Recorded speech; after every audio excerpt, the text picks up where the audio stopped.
Good afternoon and welcome back to I-24 News. I'm Benjamin Tjong Alfares.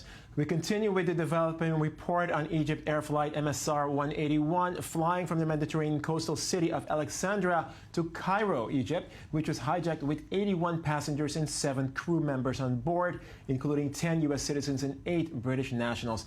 The hijacker, identified by Egyptian state TV as 27-year-old Egyptian national by the name of Ibrahim Samaha, asked for the flight to land in Cyprus, where it landed at the Larnaca airport earlier this morning.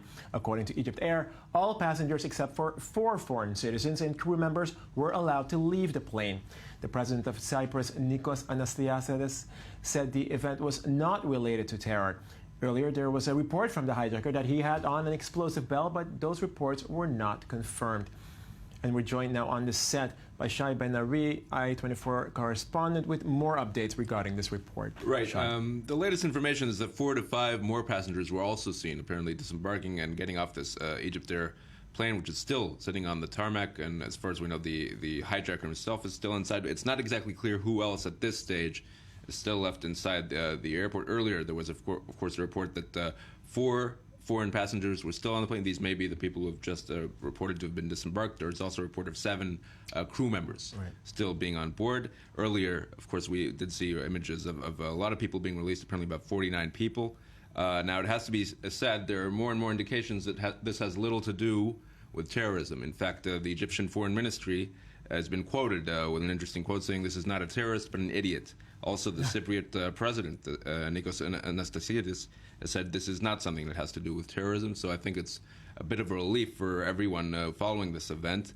But still a very serious incident nonetheless. We're talking about someone who managed to divert a plane basically took off from Egypt, which we know is a focus of a lot of militant jihadist activity, no shortage of threats in Egypt, and apparently somebody was able to divert a plane in midair, though we do not have any confirmation that he was armed in any sort of serious way at this stage. Of course, what's specifically crucial here to mention is the fact that Egypt has been no stranger to terrorism. Right. When we have the constant threat within the Sinai Desert, and of course the Russian plane that was bombed, that was shot down just over a year ago.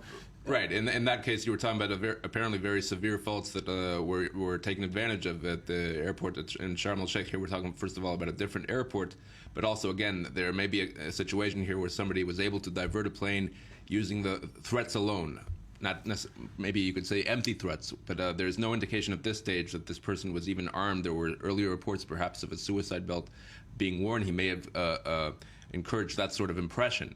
But there is no indication at this moment. There have been certain reports saying that there is no suicide belt, no explosive, nor no serious weaponry. That is yet to be confirmed in a serious manner. If we want to add the information that is emerging in regards to the identity, we're talking about an Egyptian national, apparently, Ibrahim Samaha. There's also a report that he also carries U.S. citizenship. Now, one of the more interesting details, he apparently, in his demands, he has been negotiating already with Cypriot officials on the ground. He apparently has asked for a letter to be delivered to his ex-wife, who apparently lives in Cyprus. We do not know. There were certain reports that perhaps she's being brought to the area. That is not confirmed yet.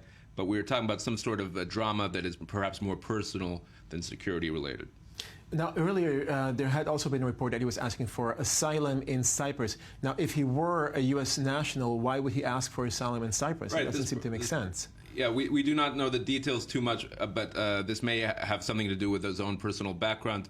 Other things we know about him, apparently according to a report that he is actually a member of a faculty at Alexandria University.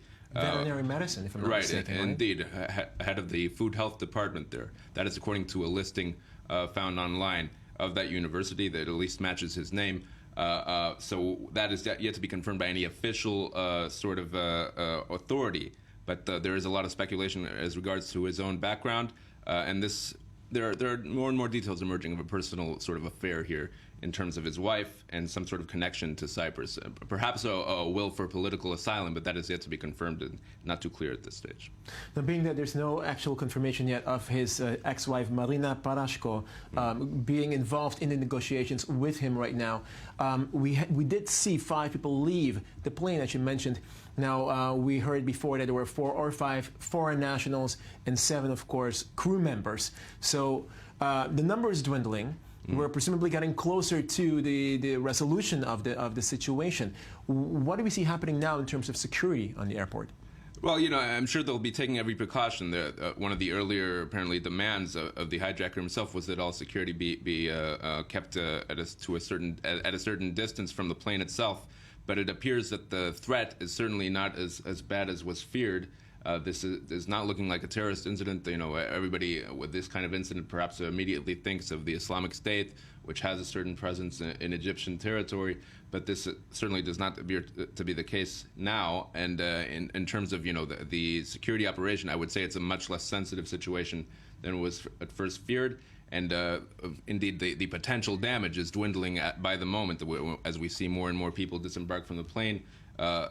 We could do a quick estimate to say that there are perhaps 7-8 people left on this plane, according to different reports that had emerged earlier as regards to who was on it while the hijacking took place. Okay, Shai Ben-Ari, thanks for giving us that information. We are joined now on the phone by Nathan Morley, who is currently in Cyprus. Nathan, what can you tell us regarding the latest information on the negotiations going on between the authorities and the hijacker? Well, it looks pretty much like this saga could be coming to a close, because there have been fears throughout the morning that we had a major terrorist incident on our hands. It looks more like a personal domestic incident we're dealing with, because it transpires, and I think there is a lot of credibility in the reports on local media that the hijacker is married or was married to a woman from Cyprus. In fact, we understand she actually lives near the airport, and she is heading there now to talk to him. He requested that he speak to her. He's demanded asylum on the island, and we have unconfirmed reports, but they seem pretty credible, that the plane has been emptied and the only person remaining on it at this point is the hijacker. That's one of the private channels reporting that, but it does look like that may be fairly credible as well. Now, what do we know so far about the hijacker? I mean, we heard reports that he's 27 years old. I saw another report that he was 40 years old. We see the picture, he doesn't really seem like a 27-year-old necessarily. Now, we see that he's also a professor of veterinary medicine or food health-related medicine at the Alexandrian University. How much of this information is true, correct? I would say none of it at the moment, because we don't know. I mean, if you are following the wild and various reports coming out, not only on the wires, but on the Twitter and online, and indeed on radio and television, this man could be 100 different people.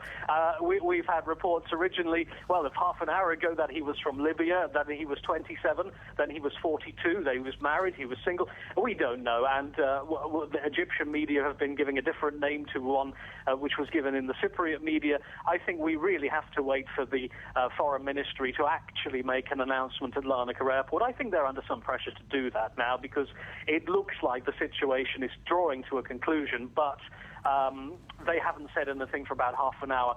Two big questions now. Is anybody on the plane other than the hijacker? Was he wearing a suicide belt, or is it a fake? And who is this man, and what does he actually want? I'm a little confused. I mean, how come we don't know exactly who's left on the plane, considering that so many people have been let go? I was under the impression that we still had perhaps either crew members and or foreign nationals still left on the plane after another 5 people were let go. Are there any final reports? Yeah, well, this is where these we're not sure, and we're waiting for confirmation, because the main national network here, which I have to say has been fairly reliable, and I don't know if it is true, but they are reporting that the last passenger has left the plane and the crew followed soon after. As I said, that is incredibly important if it is true, and we are desperately waiting for the foreign minister, Yanis Kassolidis, to actually come on the radio or television or speak to journalists and say, look, this is where we stand right now. If it is true and this man is remaining on the aeroplane on his own, I would fancy this whole situation could be wrapped up very quickly. I would have imagined it would have been wrapped up already. I mean, what kind of leverage does he have left if all the passengers and crew members are gone? Well, he may have a bomb. I don't know. I can't possibly speak to him, but I speak for him. I mean, it depends what he's threatening and what his demands are, and what kind of negotiations he's holding. Indeed, of course, the key is, is he on his own? So we really have to just see what transpires in the next half hour or so, I guess. Nathan Morelli, thank you for joining us from Cyprus with more information from on the hijacking. We're joined on the phone by Zach Gold with more information regarding the hijacking, but from a security perspective. Mr. Gold, thanks for joining us. Sure, absolutely. Happy to be here. Based on the latest information that we have, how do you see this playing out? Being that we have a person on the plane, we're not entirely sure if he's by himself or not. There presumably is not so much fuel left in the plane. It was potentially not even terror-related. Where do you see this heading? Yeah, I think that your previous guest was correct in being very cautious in saying that this is playing out, that in the hour and a half or so that this has been reported online, there have been 100 different stories of what the incident was, who this individual is, where the plane was even headed, the nationality, how many passengers are on board.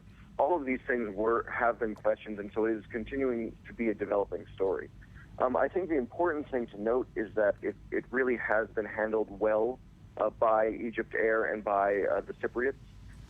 Clearly now, if it, as reported, all passengers and crew have been released, this is, it's the end of the hostage situation if everyone has been released. But from the beginning, this has played out much more like a disturbed individual than an act of terrorism. You say that it was handled well by Egypt Air. However, they did allow the plane to be hijacked in the first place by a single person who may not actually have been armed at all. Sorry. What do you make of that as a security analyst? Well, the goal of the pilot, of the crew, is to ensure the safety of every individual. And if they believe there was some legitimacy to the threat of a bomb, they managed to get everyone off the plane safely. And so that is really the best that they could have done.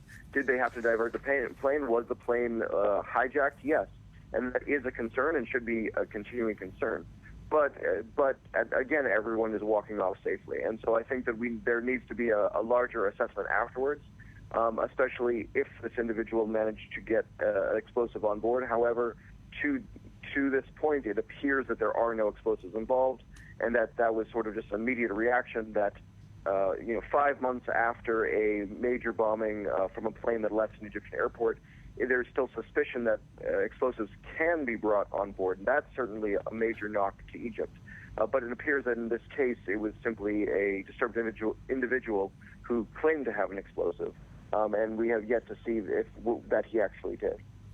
Zach Gold, security analyst from Washington, D.C. Thanks for giving us more information from the security perspective. We're joined now on the phone by our Middle East analyst, Ali Wakit. Ali, what can you say regarding any implications this situation might have on a political or diplomatic level? Yeah, absolutely.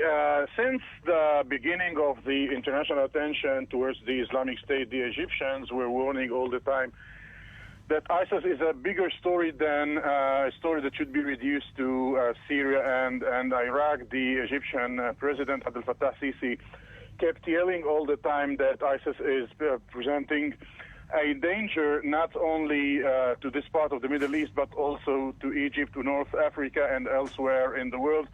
It is true that we don't know yet what is the base of the operation, whether they received, the hijacker received or not received any assistance from the staff of the airport.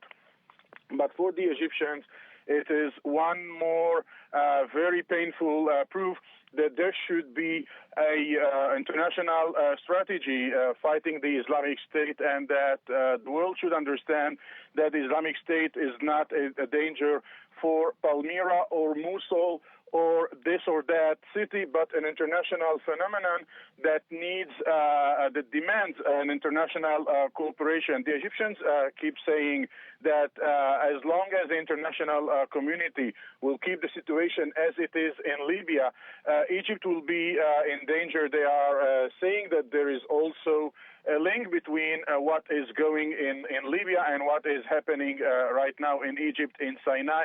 And they said that the mess will not be stopped at the borders of Egypt, and that what happened in Brussels could happen anywhere in any Arab country, but also in a new Western world.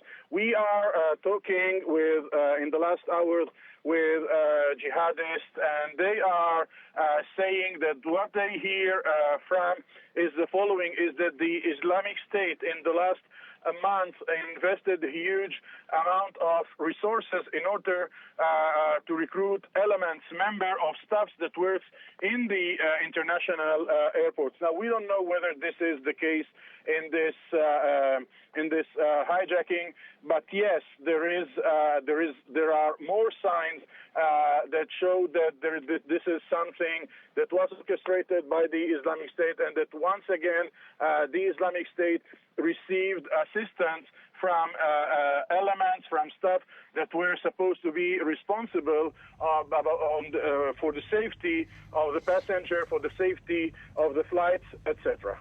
Now, considering that the threats on Egypt are large, looming from outside, from Libya, from other countries in the neighborhood, but also from inside, from the Sinai Desert, is it fair to say that the airport security should have been tighter? We heard earlier from a journalist reporting from Cairo about local domestic flights being pretty lax when it comes to security. Would you say that they're relatively lax? Should it be tightened? Do we see a backlash perhaps happening after this event in Egypt and everything being brought to a higher level? Yeah, this time it happened in an internal flight, but we do remember, of course, the crash of the Russian, which was an international flight, which means that all the security system in the Egyptian airports should be questioned. The Egyptian regime has a very big problem with the Islamic State, but has also problems with the Muslim Brotherhood inside Egypt and other small groups in the region of Cairo and in the region of the Delta. The Islamic State is doing everything in order to try to bring together all these groups to fight against the regime. And I think hitting in the stomach of the regime by hurting the sector of the tourism is something that the Egyptian should deal with. I'm doubtful, very doubtful, if they can deal with alone and without the assistance of the international community and assistance. It is on the technical level on helping the Egyptians how to reveal, how to discover elements that can collaborate with the Islamic State on the cyber level and elsewhere, but also helping Egypt to deal with this growing militia in Sinai. We don't talk too much about Sinai recently, but we should understand that the Islamic State succeeded to build a whole zone in Sinai where the Egyptian army need to not respect the Camp David agreement, the military section with Israel, in order to bombard the Islamic State fighters inside the peninsula, inside Sinai. And this is something that, in my opinion, will not stop in Egypt. We are seeing that partially because of the pressure of the Islamic State and militias allied to the Islamic State. We, the international community, have a difficulty to bring the candidate for the prime minister in the national union government in Libya. We are seeing what is happening in the borders between Libya and Tunisia, and the more the Islamic State will be on the defensive in Syria and in Iraq, as it is the situation right now, the more the organization will try to look for other arenas to act, and in order to send a message to the recruits and also to the international community. Islamic State is still here. Islamic State is still capable to strike wherever and whenever it decides. So, Ali Wakid, do you imagine that the next security event we see in Egypt might in fact be related to Islamic State based on your current analysis? Yeah, I think that the Islamic State in Sinai is a major actor within the whole network of the Islamic State. And when we talked with the jihadist elements in Sinai and in the Gaza Strip, they say that the Islamic State, the Egyptian branch, will have two main goals. One, to try to enlarge the borders and the grounds controlled by the Islamic State in Egypt, but also to be the pioneers in the fight with Israel. Thank you very much, Ali Waket, for giving us more information, putting it all in context in terms of the security situation in the Middle East and, of course, as related to Islamic State. We're joined now on the set again by Mohammed Al-Qasim with perhaps more information regarding this developing story with the man who's 27 and 42 years old. It's not entirely clear. Go ahead. Well, from the Egyptian presidential spokesperson, he tells CNN that Ibrahim Samaha is a dual citizenship. He's an Egyptian American, so apparently, according to the presidential spokesperson for the Egyptian government, he is an American citizen as well as an Egyptian citizen. We've also heard from his family earlier. They say that he is psychologically disturbed, mentally disturbed, and he's in need of some kind of help. We also learned that this hijacker is a professor in Alexandria University in the VIT department. So news and more information are coming out now. Okay. Well, Mohammed Al-Qasim, we're going now to the press conference happening in Cairo.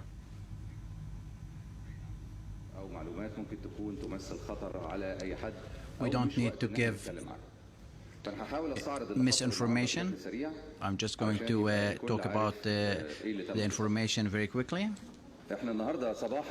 Today, this morning, at 6:50 this a.m., the captain of the airplane, MS 181, which was en route supposedly from Burj Al Arab airport from Alexandria to Cairo from 6:30. Its departure time. It's Airbus A320, which was hijacked by a hijacker who was wearing a explosive belt, and he requested from the pilot to go for either to Cyprus or Istanbul, Turkey. And the pilot decided to land in Cyprus because it's closer. 55 passengers on board.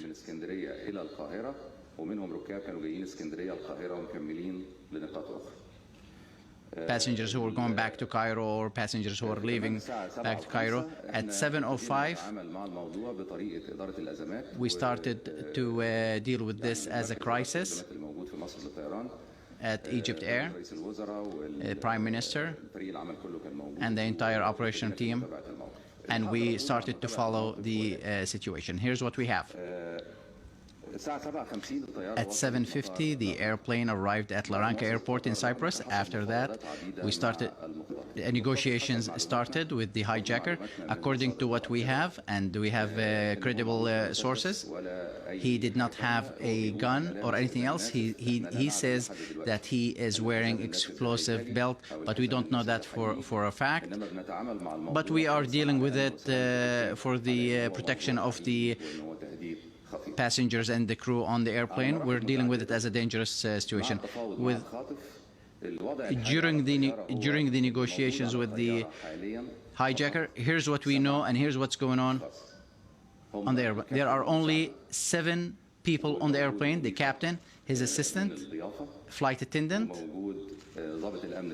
and the security guard on the plane, and 3 passengers.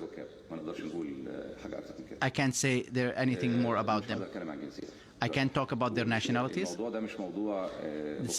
The issue here is not different. It's just it's a security issue, and I can't talk about the details of these passengers.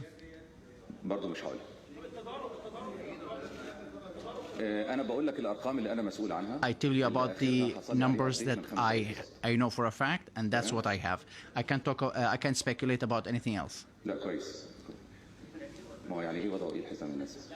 What do you mean about the situation with the explosive belt? No, we don't know for sure. It's not confirmed, but we are dealing with it as if there is an explosive belt. But in this situation, we deal with it as if there is. So 11 people on the plane, 7 of them from the crew. So the crisis room, we called all the families, or we are calling the families of the passengers, and there is an airplane that will leave from Egypt to Cyprus to bring back the passengers immediately. And then they will be taken to Cairo.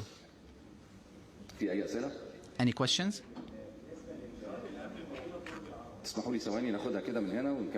Question about the security guard on the plane?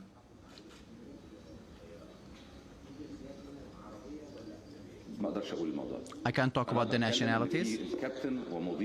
I talk about captain, a flight attendant, and a security guard, and 3 passengers. That's what I'm talking about. No more. No more passengers or no more numbers.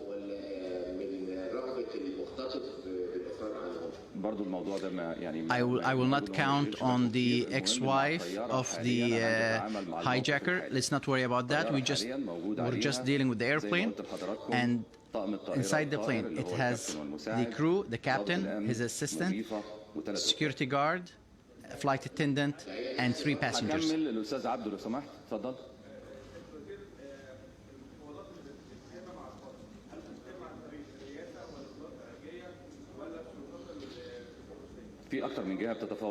More than one side is negotiating with the hijacker.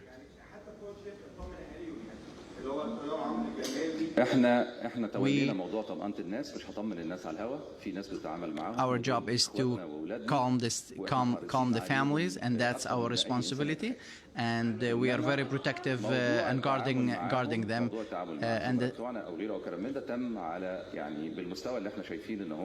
And we deal with our colleagues the way we see fit.